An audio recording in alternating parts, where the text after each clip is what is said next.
from the auditorium of the International Federation of Red Cross and Red Crescent Societies in Geneva. We thank you for joining us. I'd like to introduce you to three amazing under-30 panelists who have come to Geneva for RedTalk. They are Oliver Rizzi-Carlso, Mats Espersen and Lama Srour. Could each of you tell us your year and place of birth, where you live now, and then choose a single word to describe yourself? And tell us why you choose this word. Oliver. I was born in Italy in 1984.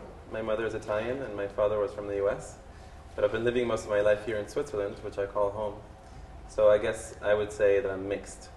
Mads. I was also born in 1984 in Denmark, in a small sleepy town called Skive. But today I live in the capital of Copenhagen. And if I should choose one word to describe myself, it would be passionate. Lama. I was born in 1986 in Byblos, Lebanon, and I'm still living there. If I have to choose only one word that describes me, I may choose open.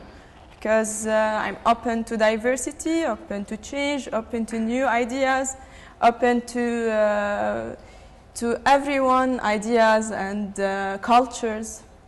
So I'd like to invite you to participate by joining us on the live blog at ifrc.org. Online, you can make comments and ask your questions in the last also 15 minutes of the Red Talk. The panelists will answer selected questions. Today is World Red Cross and Red Crescent Day. Youth are on the move.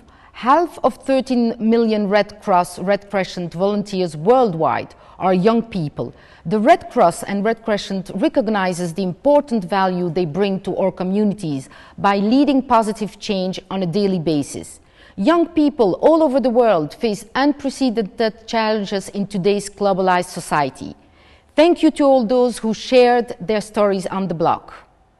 So, we'll start with a short quiz. It's called Tell Us Who's a Youth Leader. I'll give you someone's name and you tell me if he or she is a leader. And also tell me why or why not. First, Justin Bieber, 18, American singer, has 20,781,552 followers on Twitter. Does that make him a youth leader for you? Oliver? That's a crazy number of Twitter followers. I don't think that the number alone makes you a leader. And I don't know Justin Bieber well enough. But I think leadership is defined by those who see the leader in others. So Mads? Well, I would have to say yes. I know that a lot of young people like his music, and to me leadership is about getting people to follow you and make them take a stand. And I think we have to define leadership in a broader sense than only being a humanitarian leader. So yes, to me he's definitely a youth leader. And Lama? Me, no, I don't think he's a youth leader because for me a youth leader is someone who's guiding and organizing a group of people to reach a common goal. I am not seeing a common goal and objective with the group and those thousands of followers for Justin Bieber. Maybe they follow his songs, they like their concerts, so they are their fans. And so, is Justin Bieber youth leader? You tell us what you think on the live blog ifrc.org/RedTalk. Now, what about Lionel Messi, 25, the famous football player? He's established the Leo Messi Foundation, a charity supporting access to education and healthcare for vulnerable children, and 2 years ago became a goodwill ambassador for UNICEF. Would you consider him a youth leader? Mads? I would definitely say that he's a youth leader and a role model as well. You will never see him behave badly on a football pitch, and he's always very respectful to his opponents as well. So he's a very good example of someone leading by his own example. Oliver? Yeah, I think that the example is very important because I think that inspiring others is a key element to leadership.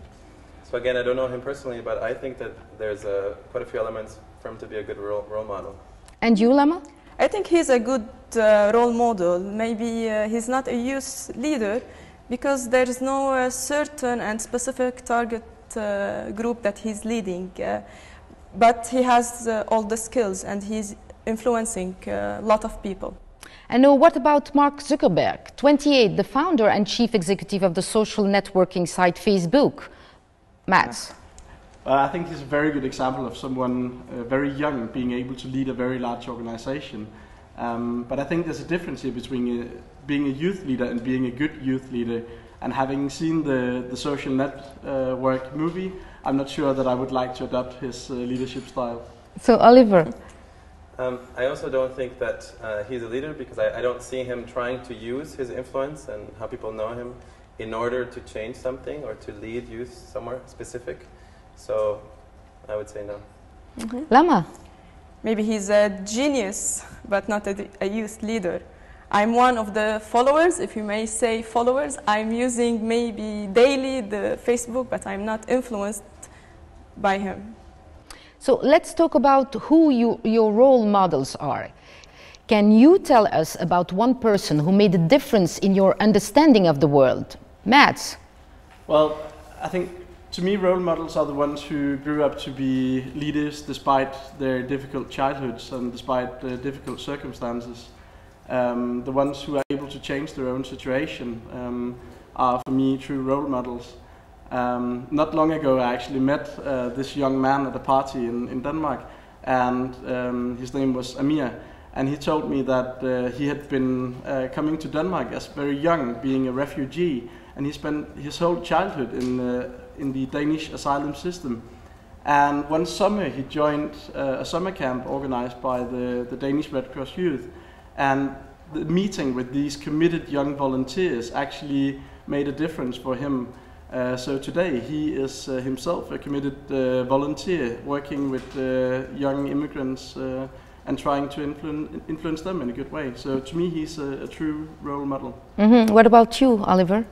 I find it very difficult to think of one person who influenced me because of my mixed background. Also because I'm interested in social change, which is a complex issue. So I have a lot of role models, but not just one. Lama?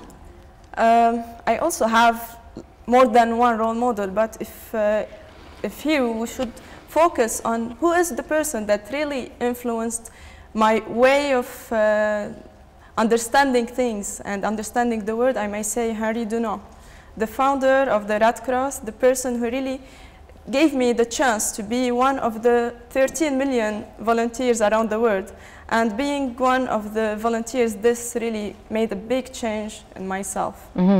So the Red Cross IDs was born in 1859 when Henri Dunant, a young Swiss man, came upon the scene of a bloody battle in Solferino, Italy. Dunant organized local people to bind the soldiers' wounds and to feed and comfort them. On his return, he called for the creation of a national relief societies to assist those wounded in war, and pointed the way to the future Geneva Conventions.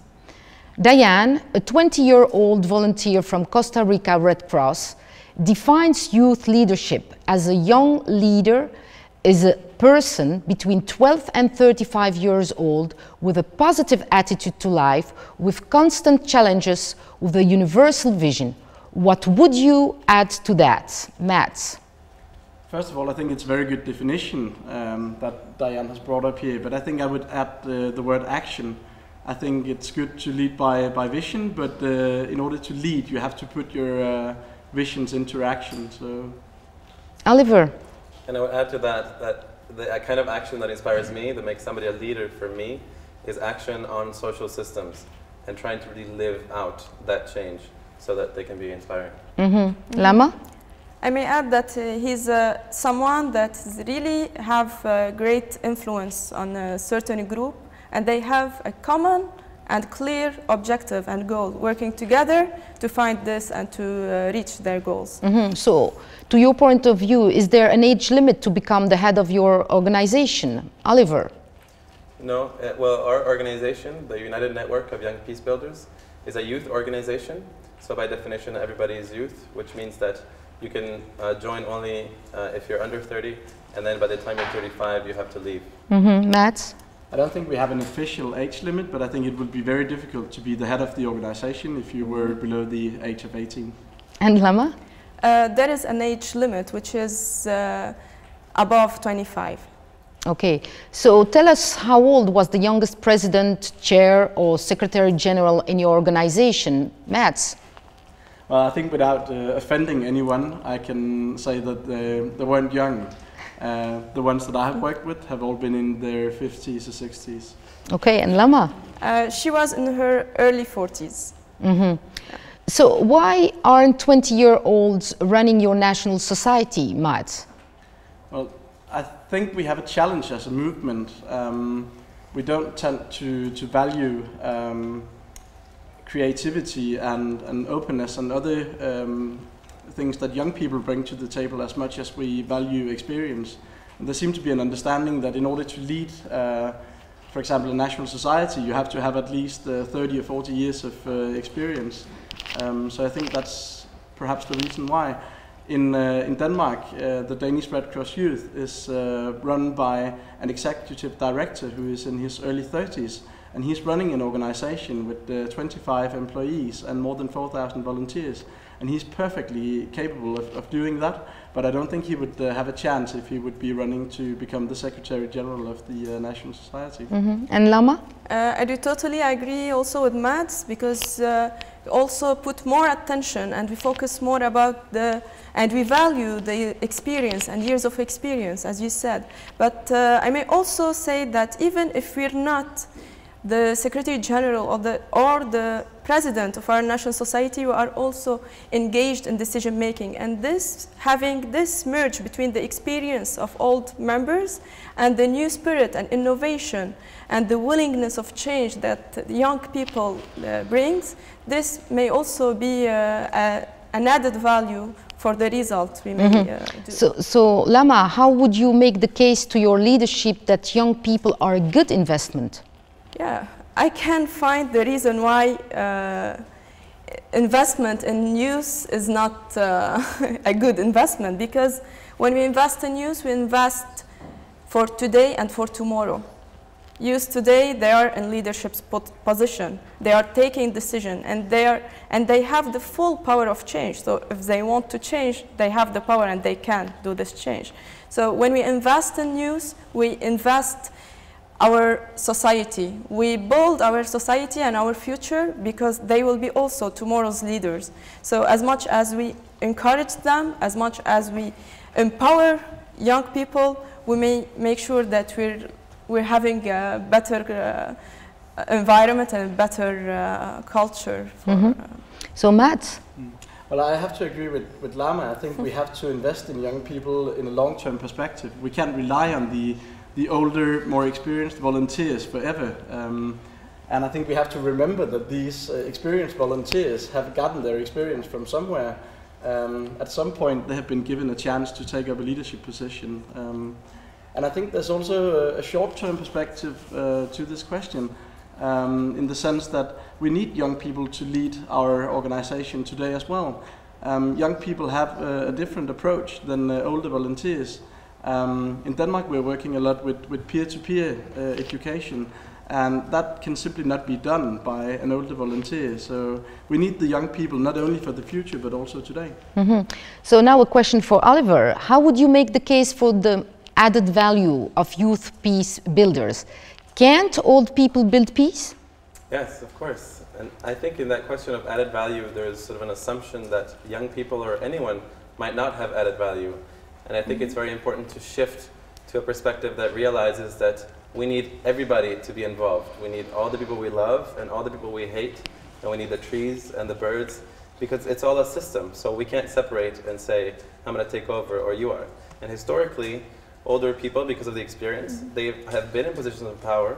So we need to create more space, not so that young people can take over, but so that we can all be on the same level.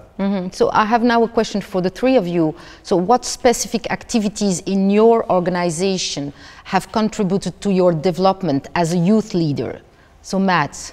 Well, I would say that beside the obvious youth leader trainings, I would say that network activities is something that has really made a difference to me, both at a national and an international level. In Denmark, we have a meeting twice a year for all our youth leaders, where we gather them and make them share experiences and their activities, and that's something that everyone is benefiting from. And you, Oliver? Well, the United Network of Young Peacebuilders focuses on culture of peace issues, and I've had the chance to represent them at the UN. which has meant that I've been able to raise awareness among young people who are at the UN. There are a lot of interns at the UN, and also do activities with students there about peace and culture of peace. Lama? For me, first there are the personal development trainings focusing on first communication skills, leadership, project management and others. Second, which is much more important, are the national, international and regional youth camps, where we really share experiences and we benefit from everyone's experience. And I had also the chance to take part in leadership from very early age, when I was asked to organize a national youth camp and to be in decision making with other persons for different points. I'm also a supervisor for different youth centers in Lebanon, and this also helped me a lot to further practice the leadership. So now let me share with you a comment from Facebook. What I'm hearing is that youth are somehow more creative and dynamic than those of us who are over 30. I have to admit that I see the new generation as more passive, conformist, and materialistic than ever before. What would you answer to this, Lama, for instance? Yeah, I respect her or his opinion, but my personal opinion is totally different. For me, let's say I want to take reference of the statistics in Lebanon, saying that more than 55% of youth are engaged in volunteering activities, at least once per year. So when we think that more than half of the youth are engaged in volunteering, this doesn't mean at all that they are materialistic or passive. And Oliver? I think that you find people who are active, engaged, and also who are very passive in all age groups. I think the difference is that younger people have less of an investment in the current society and the current structures. And so it's easier for them maybe not to be active, but to become active if they're not. Yeah, okay, Matt. Well, I think, unfortunately, it's a bit of a sad view on youth, and I would like to invite this person to come and join us for one of the next youth gatherings. I think young people are very committed today, and I think you could perhaps find someone who are very materialistic and very passive. But the picture that I see in the work that I do is definitely that youth are very engaged. Actually, there was a study by the Danish Youth Council just last year that showed that young people are actually more politically active than they were in the 60s. So I don't really understand this picture. So you're positive. So how can youth contribute to bridging gaps between generations? What do you see as an essential heritage from previous generations to transmit to you the future ones? Mads? Well, I mentioned before that we as a movement have to be better at recognizing the things that youth bring to the table. But there's of course another side to that story as well. We as young people also have to recognize the experience of the older volunteers and the older staff members. And I think that's where the challenge sort of lies, that we are very bad at understanding each other at the moment. I think young people are often being seen as being spoiled and doesn't really understand what the older generations have been achieving in the past 50 years. And on the other hand, young people are taking these things for granted. So a better level of understanding. You agree, Lama? Yes, I totally agree, and I also add to what Matt said, that young are today in some leadership position, and they are sharing experiences, and they are also sharing and trying to find a common decision hand in hand with older persons. So really gaining the experience of older persons at the same time by taking these experiences and sharing today with their peers, and tomorrow when they become the leaders, if they are not today. So this is also very important, being in a decision-making position, sharing the ideas and trying to find a solution together with the older. This makes the balance and the good combination of knowledge and ideas. Oliver, what is your point of view? I think that part of the structural violence and the cultural violence that we experience has been the breakdown of community. And so if youth have had less time inside a certain society or thinking a certain way that does this, that breaks up community, then it might be easier for youth to contribute their ideas as to how we can rebuild community. And so perhaps do things together with other people, of course, from other cultures, but since we're talking about age, also from other age groups. Mm-hmm. So if tomorrow you are the head of your organization, what are the first 3 decisions that you make, Mads? Well, I don't think the main difference lies within the first 3 decisions that you would make. But I think I would try to change the general approach, not only to youth, but in general. I think I would be a bit more willing to take risk and to go with some of the creative solutions. Lama? Mm-hmm. First, I invest more in youth activities and trainings for youth. Second, I make sure that youth are taking part in decision making at all levels. First, at governing board, being represented at the governing board, and second, at management, I may say including or adding 3 more positions for youth programs running by young people. Mm-hmm. Oliver? We don't have one head of the organization because we have coordinators. But a couple of things that I would do would focus more on advocacy and raising awareness about the culture of peace and all the work that's being done and the results. And also do work to develop sort of the staff and their own inner peace and do work so that we can model what we're trying to work towards. So if you wake up tomorrow as the leader of a government, who would you choose to be and how would you exercise that power? Oliver? Well, a government usually is very hierarchical, and I like to experiment with new social structures, so I wouldn't want to be part of that kind of structure, because I think it's important to experiment and try new ideas. Mads? Well, I think that our politicians, at least in Denmark, have a very special ability to lead almost without vision. They're very good at attacking their opponents, and they are very concerned about the re-election. So I think that would be the thing that I would try to change, to actually try to lead by a vision and have an idea of where I want to take my country. And you, Lama?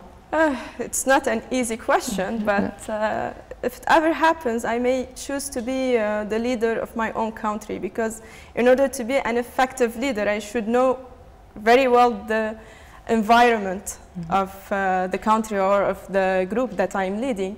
And I think I should practice this leadership more, focusing on the ethical leadership, to engage young people decisions, to make like surveys, to really study the needs of youth, because they are, in this way we can build a long way. So I will share with you the words of Emna Ben Hamza, a Tunisian Red Crescent volunteer, who wrote online about how young people, young volunteers, suddenly became more engaged in her national society during the rapid social change in that country last year. To what extent does this social context determine youth engagement and leadership? Lama, let's start with you, as you are from the same region. Yes.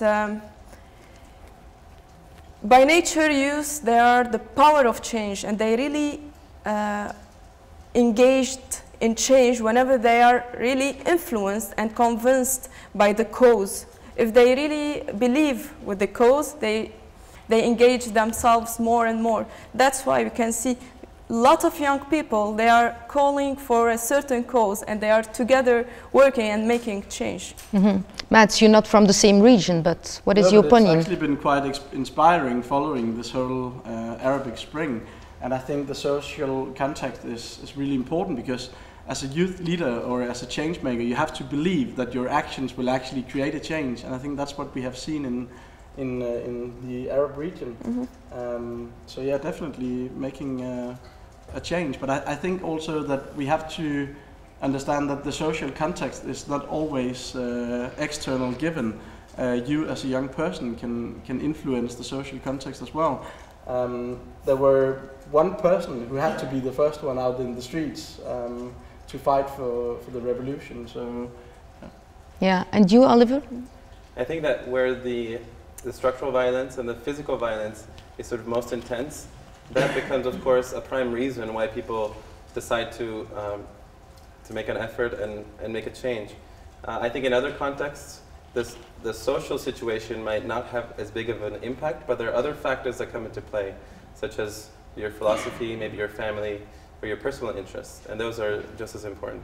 Mm-hmm. So here we have two countries, two contexts, Lebanon and Denmark. They have two distinct demographic pyramids. In Lebanon, a majority of the population is under 30. In Denmark, we have an aging population. What does it feel to work in each of these societies? Do you feel that you are part of an aging or a young society, respectively? So, Lama, coming from Lebanon. Yes, I think being in a young society, in a more young population, this empower youth first, because they feel that they are the majority, and if they want to make change, it's much easier for them to make this change. It's inspiring. For me, it's being within a lot of youth people, with a population, with a majority of young people. This is like living in a world with a very enthusiastic way, in a very creative, innovation.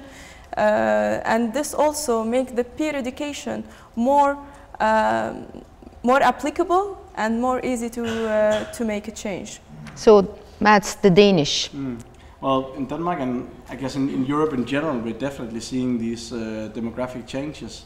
We're having the elderly are becoming older and the younger are becoming fewer. So less people have to cater for more for a longer period of time. And of course that is reflecting not only our society but also the way that we function in the Red Cross. Mm-hmm. But what does this change for youth leaders? What does it mean for volunteering? Lama?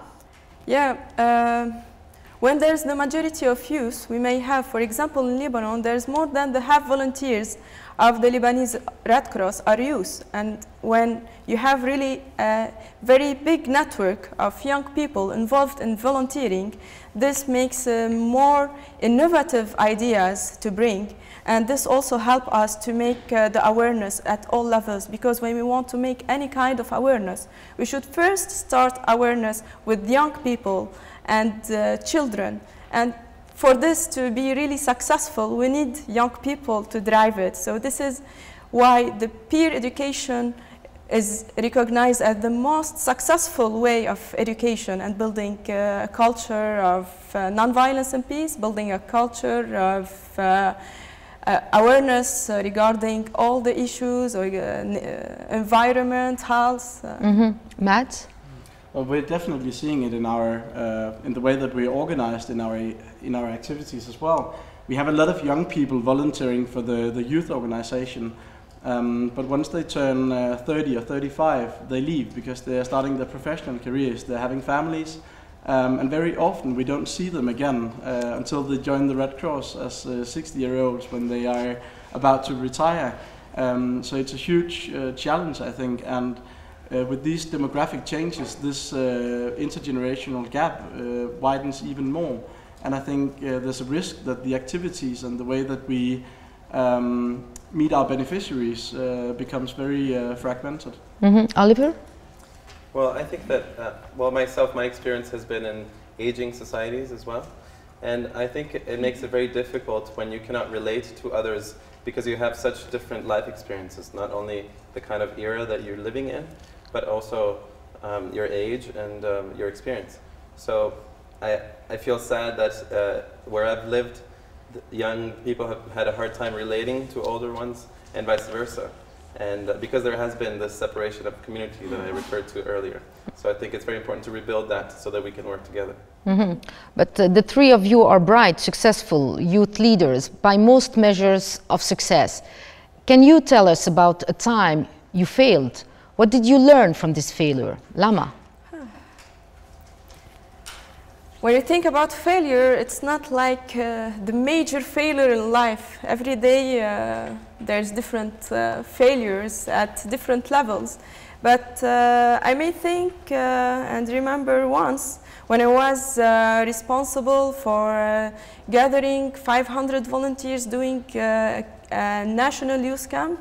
And I had a team that I was working with, and one of the volunteers, who was a new volunteer, gave a very great idea.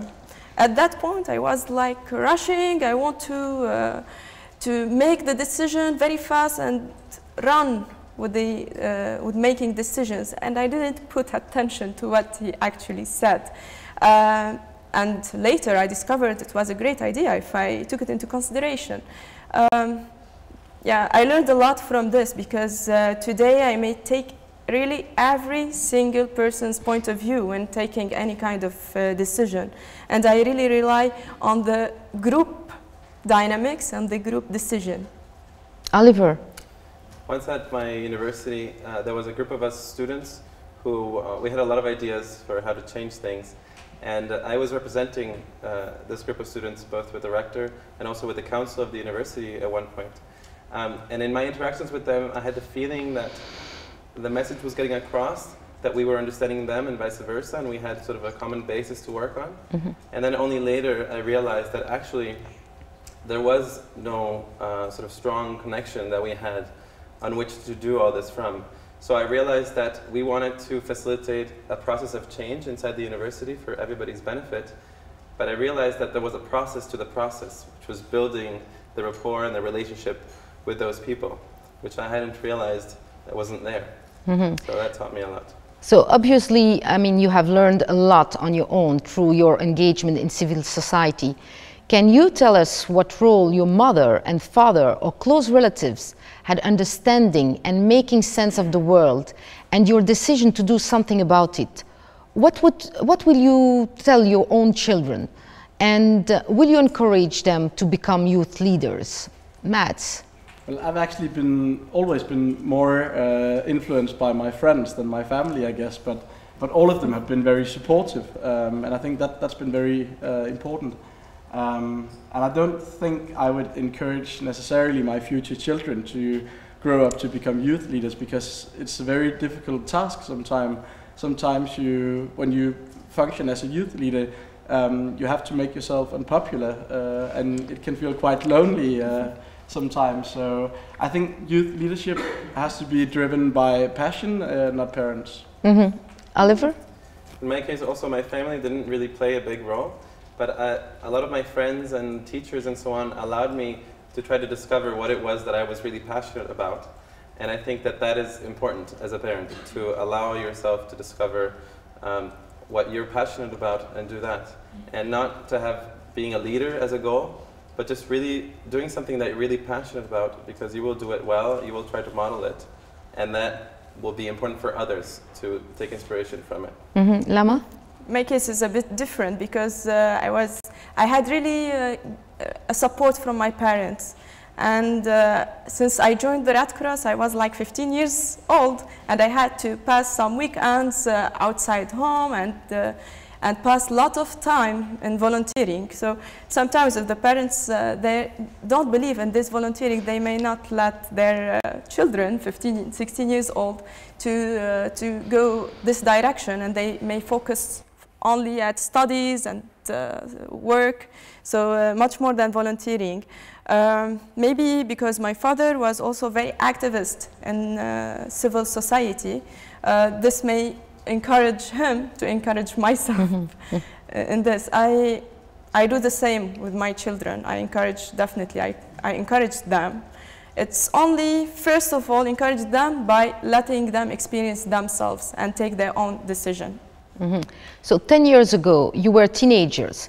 Tell us about how you've changed and something you did 10 years ago that you would do differently now.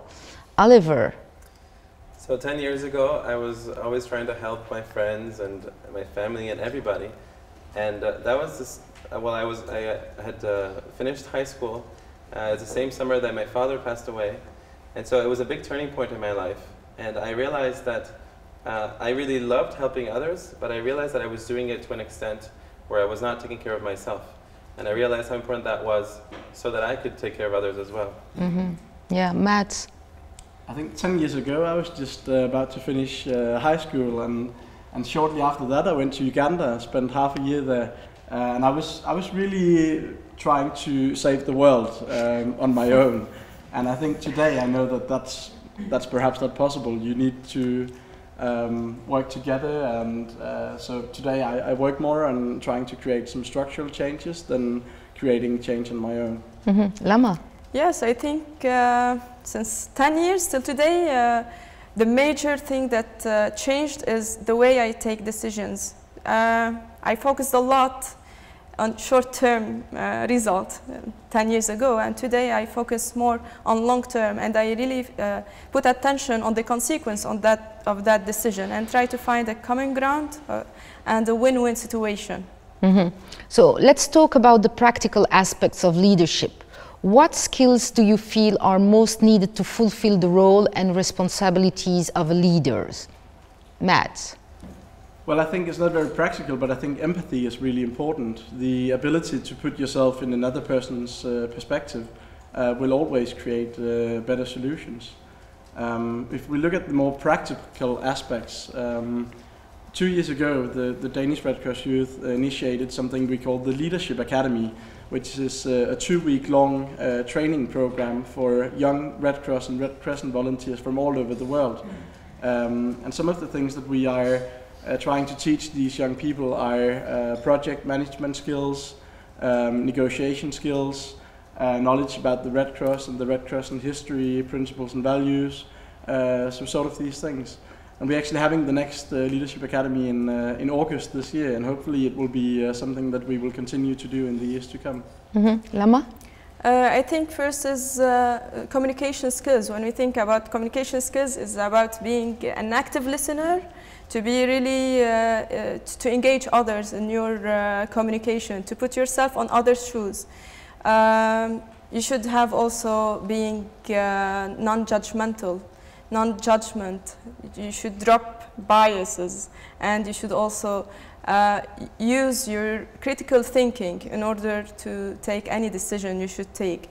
I think there's plenty of skills, and these skills for myself, we are using a toolkit which is a YABC. It's an initiative. It's used as agents of behavioral change.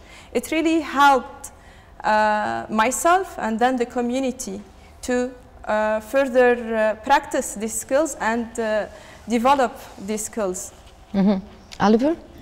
Well, I like a lot of the skills that Mads and Lama mentioned, and I think that what I would add is that it's very important to have all these skills in order to model an interaction that is coherent with a culture of peace and nonviolence. Because if we model that, that is the only way, in my opinion, that we will inspire others and will become leaders for them. So what do you imagine will be the leadership skills for the future? What does being an ethical leader mean? And will this be more important in the future? What do you think, Lama? Yeah, it's definitely important for the future, and it's also important for today. Being ethical leadership is just being yourself when you're leading, being very transparent, and to give trust for the others. Ethical leadership is also comes from the empathy, putting yourself on the other's shoes, and non-discriminate. It's really important for today, and it's definitely important for the future. Matt? Well, I agree with Lama that I think ethical leadership will be important in the future, and I hope so as well. I think we have a high degree of ethical leadership in the Red Cross and other humanitarian organizations. And what I see at the moment is that the private sector and the governmental sector and the non-governmental sector are sort of starting to overlap each other more and more. So I'm hoping that this ethical leadership will sort of spread. And if we look at other leadership values that I think will be important in the future, I mentioned creativity before, and I think flexibility as well. Our circumstances are changing rapidly at the moment, so you need to be flexible and you need to adjust to new situations. Oliver? I think that, again, in order to be a good leader, it's important to be a better human being. So I think that all the same skills that have been mentioned will be necessary in the future, just as they are now. But I would add that it would be very important just to be present with every changing circumstance and be very open. So if I think about the term ethical leadership, I think it's just about really being honest about your frustrations and your limitations and the things that you like, and just being very, very transparent to others so that you can inspire them and work together with them. So being a leader involves dealing with conflict. Can you describe how you resolved a potential conflicts? Mads, you have an example? Well, I was actually recently involved in a conflict between two groups of volunteers within the same project. And I think that without going into too much detail here, the main lesson from that conflict was that it had to be resolved by the groups themselves. But the role that I played as a youth leader was to be facilitating the dialogue between the groups. Lama? Yes, I may also say that it's one of our daily work when we build a culture of non-violence and peace, when we do the dissemination of principles and values, and we really help all our peers to really practice the skills and to put themselves on others' shoes. This by itself, it's prevention of a conflict. When I think about prevention of a specific conflict, I may also think about the misunderstanding that happens between two groups or more, or two persons. And here is our role that we also, I practice like often when I think that a kind of misunderstanding between two persons. I try to be the third one, to play the role of a mediator and try to find a common ground and to find a win-win situation at the end. Good. So Oliver? I like to say that conflict transformation is not about transforming a conflict, but allowing the conflict to transform you. And by that I mean that I think it's very important to be open, to really feel what two parties who might be having a conflict are really striving for, what their real intention is, and try to grasp the essence of that in each one, and creatively come up with a new solution that might include both. So we have heard much about your experiences, how you think about the world and what you're doing about it. So before we look at the audience questions, we'd like to try to understand what inspires you as you work and what values you rely on to make sense of the world. Can you tell us about your key values? Mads? Well, I would say openness, trust, and action. Openness to the world, openness to people, openness to ideas, trust in people, because you are never able to lead on your own. You always rely on others, and you have to trust them.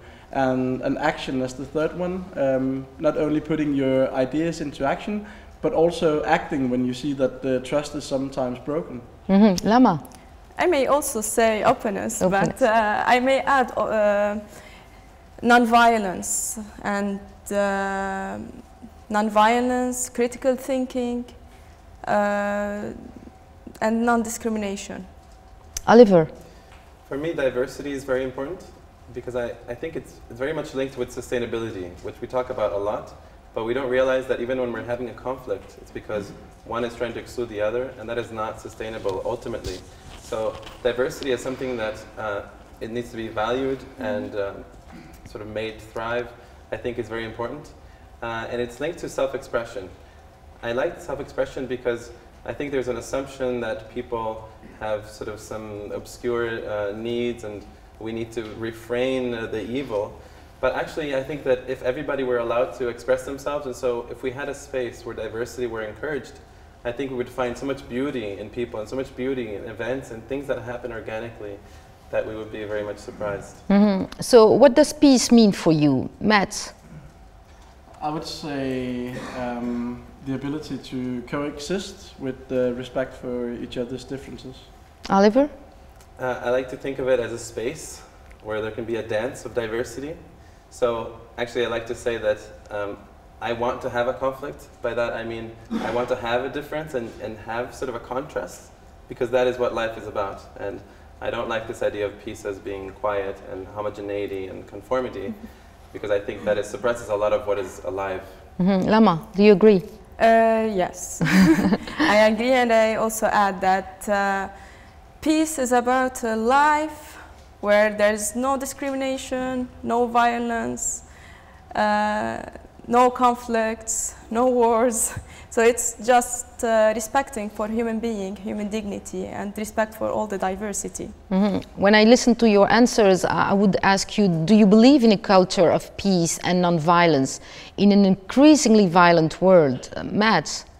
Well, I would say of course I do, because otherwise I would have given up by now and left the Red Cross. This is of course what we are trying to achieve in the long run. But I think it's difficult, and I think the understanding that we have touched upon a few times today is a key to receiving and actually achieving this peace. Oliver? I think that just as we know more and more about the violence that goes on in the world, and we develop our understanding of it, and we realize how many levels of it there are, at the same time we realize the possibilities for peace, and we become more skilled in that. And I think it's very important to focus on that and develop a culture of nonviolence and peace, because ultimately things stem from the way we look at each other and ourselves, and the sort of the cultural realm we live in, which then determines structures and behavior. Lama? Yes, of course. Of course. And building a culture of nonviolence and peace starts from very simple actions. It's not something like impossible or like very difficult, because every day and with every person, and especially young persons, they are really influenced by others, and especially by their peers. So when you try to help them to find their own way of life, they may choose this track, and they also be one of the key elements of the future. So building culture of nonviolence and peace, I think it's really essential, and at the same time it's really effective. What's difficult and challenging for youth is touching their result, because it's not a very short-term result. It may be a longer term. Even if I do my awareness and my peer education today, I may not see it today, but let's focus on these small changes. If you really see these small changes, then definitely think that you are making a big difference in the world tomorrow. So what is the role of education in promoting and building a culture of non-violence and peace? Mads? Well, I think you can view education at many different levels. Peer-to-peer education is a cornerstone in many of the activities that we carry out in the Danish Red Cross Youth, and I know in many other national societies as well. But I think also we also have to educate our young leaders in these skills. That's something that the Federation Youth Commission have just adopted as a part of its work plan for the next 2 years. So the whole education theme is definitely on the agenda. Lama? Yes, education, we can think about the formal and the non-informal education, and both of them are also essential for building culture of nonviolence and peace. When we say formal education, it may be through conferences, through trainings, and non-formal education, it's a daily life way. It's a peer education among persons when they deal with things differently, and they may be an example for others. Both of them are very essential. And how do you contribute to creating such a culture? Oliver, we haven't heard you. Well, I was going to say that, of course, education is intrinsically related to building a culture of nonviolence and peace. And I just want to touch on the formal education. I think is very important, because it's a wonderful infrastructure so that it can give access to people to these kinds of concepts. On the other hand, it's important to be careful about it because of the nature of what we're talking about. But the non-formal realm, working together with the formal realm of education, I think can do great changes. And in the non-formal, youth have a big role to play because of the peer-to-peer connection that really makes for transformative change, and not just acquiring knowledge, but really changing the way you think, your values and your attitudes towards life. Lama? Yeah, in order to influence others, when we talk about change, we may think about young and children. So in order to influence young and children to change their behavior, attitudes and beliefs, we may it's much successful when it's peer-to-peer education. So here youth are playing this role and they can do a lot of change. Matt? Well, I agree with both Oliver and Lama here, and I think that what we have to remember is that many of the children and young people that we are often trying to reach out to as beneficiaries are the ones who doesn't really fit into the formal educational system. So we need to reach them with other approaches, and they're the non-formal and peer-to-peer education done by youth is a very effective tool. So what is the message you'd like to share with other young people who want to do something but aren't sure where to start? Matt? Well, I would say follow your passion and don't ever forget why you joined the Red Cross or the Red Crescent in the first place and what you were trying to achieve. I think we as a movement, we are very good at coming up with regulations and procedures and terms of references, and sometimes we risk to actually drown the passion that people came with. So follow your passion. Oliver? I would say go crazy, but be very intentional about it, because it's important to do different things, but it's also important to do them in a different way. And so what I would like to encourage people to do is just to start from right where you are with people you love, doing something that you really care about, and you maybe just start writing and things will come up by themselves. Lama? Yeah, I tell them it's time to act. Go ahead. It's your turn. If you really want, then definitely you can do it. You can start with your own environment by doing something, but you can also join an organization. You can be part of us. So yes, don't hesitate. So thanks to all three of you, and thank you to the people online who have been making comments and sending in questions. In the last 10 minutes of this Red Talk, we're going to submit one of different questions to the panelists. So I'm gonna look at my iPad and see the different questions that are asked. Here is the first question from the online audience, from New Zealand Red Cross. During a very early hour of this morning, to me, youth leadership is about making a positive difference. It is simple as that. We shouldn't be confusing it with popularity. In fact, it's a comment. So I read further. Question from Luigi Angelo Castriota. What do you think about YABC program? So this must be a question for Lama. Yeah. YABC, Youth as Agents of Behavioral Change, as the title says. First, I first say that YABC is about self-questioning, is about discovering things and about really live the peace word, if you can say this.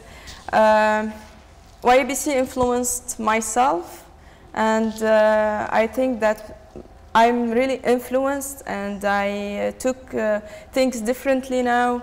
Maybe when I have to take a decision, I may think about everything single consequence. I don't differentiate the person from the other because it's a program that helps you to put yourself on the other's shoes. So it really helped me. And first of all, I thought it's a good tool to use for the awareness of others. But then I discovered it's a very good tool to use first to myself and second to the whole community. Matt, any comment? Well, Lama mentioned all the good things, so I think I want to broaden it up a bit, saying that, well, we as young people, we create a lot of change, not only behavioral change, and I think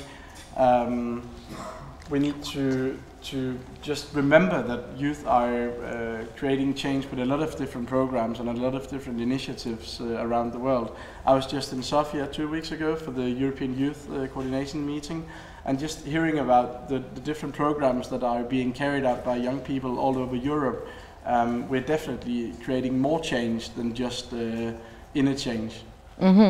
So I'm going to look to the iPad again. A question from Geneva audience. What good examples do you have of handovers and mentoring between older and younger volunteers? How can we foster these in our national society? So this is a question for the three of us. Oliver. Well, a national society of cross volunteers. But you have certainly an opinion about that. Sure. I think it goes back to the kind of energy that you feel between older and newer generations, because there's learning happening there when you have difference, which is why I was saying about diversity. And so I think if you have older volunteers and younger volunteers, they have a different experience in volunteering, they have a different take on it, and it's wonderful to have that exchange because it really nurtures the kind of energy that is put into the work. And I think the work needs this kind of diverse energy. So I think it's important to have this dialogue. Lama. Yeah, I think first of all we should show to the older the potential that young people has, and to take this trust. I can give a personal experience within my national society. When I first said, okay, we want to do a peace festival. Okay, peace festival, and then what is it about? Dancing, theater, groups, stage, exhibition, running. Okay, it was like something a bit crazy for an older person saying we're doing and spending money on doing activities. It's maybe fun for them, but no, I think when having this negotiation, having this discussion, it was taken very positive and it was really a success. Matt? Just a very specific story pops to my mind. The Danish Red Cross is getting a lot of its income from selling second-hand clothes in a lot of shops all over the country. And many of these shops are run by women in their 80s or 90s sometime. And in one particular shop, they had this section where they were putting forward modern clothes. Well, I think modern clothes picked by an 80-year-old woman is perhaps not the same as young people would expect. So they actually asked a few young volunteers to come in every month and find some clothes that would actually be attractive to young people instead. So very good, very specific example of how you can cooperate where you're using the different skills that you have. Yes, that's a good example. So there are over 25 questions, so we won't get to them all. I pick a question from Chris Kwong. You have talked mostly about youth leadership and engagement in national societies. Do you think it's equally important the movement does this better at its international level too? If so, what do you suggest are some practical ways that we could do better at an international level? So Chris Kwong is from the Australian Red Cross. Who wants to answer? So yes, I see. Mads, you're ready. Since I'm a member of the Youth Commission, I better answer this one. I really encourage everyone who's been following this Red Talk here today to read the youth policy, the Federation Youth Policy that was adopted at the General Assembly last year, because it's very short, it's only 2 pages, but there's a lot of good ideas in there on how to actually strengthen this. What we're doing in the Youth Commission at the moment is to also develop a youth strategy, and for the next half year, the next year, we'll be asking for input for the strategy, so we'll be very open to all of these ideas that might be around the world. One of the things that I think we need to strengthen is the networks at a regional level. We have a lot of good, well-functioning programs when it comes to youth and young people in the different national societies, and we need to be better at sharing these best practices. On a regional level? On a regional level, yeah. And Lama? I may also add that I can see the difference with the youth engagement in national societies and in decision-making within our movement. I may give the example of the 8th International Conference, which there was a really great and big number of youth involved in this event. And it ended up with the Amman commitment, which really includes the engagement of youth in national societies and in governing boards and in all decision-making levels.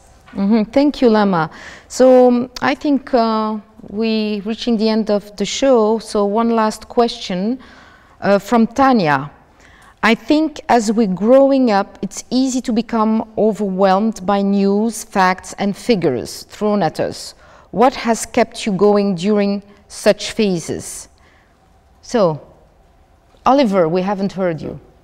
Okay, so I wish I could answer a clarifying question, but it reminds me of how I often feel overwhelmed with so many messages on Facebook, and then there's Twitter and all the email accounts I have. And the news, I mean, you can't keep up with everything, and it seems like you have to stop living your own life so that you can keep up with what's going on outside of you. And the word in my mind has been to simplify, to really just turn off the computer. For example, this past week, I haven't even checked my email. It kind of scares me. But at the same time, it allows me to go back to a place where I feel what is really important for me. And I think that having this quality of presence is what really matters in a very practical way, even though it's kind of an invisible way. But when you actually go work, the kind of presence and connection you feel to yourself is very important. So if that means shutting it off then, and being with people around you, or just with yourself, then I think it's very important you do that. Mm-hmm. Matt? Well, I think to me, the Red Crescent is the largest humanitarian playground in the world, and I just love to always find new things to do and new challenges.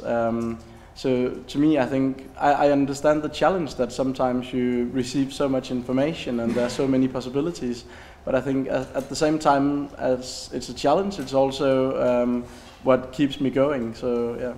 Yeah, and you, Lama? Yeah, maybe you may find different things to do and to give things out and focus on different things. That's why I think also youth, they are more ready and for innovation, because they think about innovation, they think about not being so structured and it's something very closed, and yeah, they look for different things and they...